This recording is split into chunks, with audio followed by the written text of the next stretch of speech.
К 2016 году в России должны ликвидировать очереди в детские сады. Такую задачу поставил президент страны. Между тем, в республике приняли и успешно реализуют дорожную карту, которая предполагает комплекс мер по строительству и реконструкции дошкольных образовательных организаций. Так, новый детский сад недавно появился в одном из наследков Усть-Майского района. Подробности далее.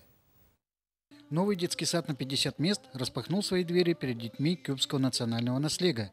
Очень уютный и красивый, он сразу же пришелся по душе не только воспитанникам и родителям, но и гостям, принимавшим участие в торжественном открытии. Прекрасное здание, прекрасный садик. Радует то, что население практически своими силами при участии в движении добрых дел, которые очень сегодня востребованы на селе, построили вот это здание. Действительно, начали строить этот садик по линии общереспубликанского движения добрых дел «Моя Якутия в 21 веке» в 2012 году всем селом. По различным причинам строительство то останавливалось, то начиналось снова. И вот в этом году из муниципального бюджета были выделены средства для завершения строительства.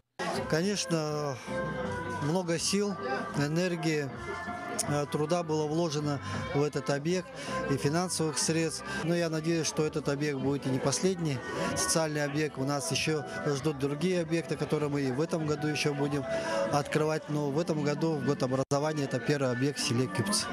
Новый детский сад «Мечил» в небольшом национальном наследии Кюбцы соответствует всем современным требованиям, предъявляемых к детским дошкольным учреждениям, и полностью оснащен инвентарем и оборудованием. Все родители, все работники и дети, все очень волновались, ждали открытия этого детского сада. Это у нас долгожданный детский сад, который я не побоюсь назвать дворцом для детей. Настоящий праздник устроили воспитатели и дети для гостей и приглашенных. Они подготовили красочный концерт своими силами, и уже сегодня детские голоса заполнили все группы нового детского сада. Юрий Владимир Таюрский, Тимур Канаев, НВК Саха, Усть-Майский улус.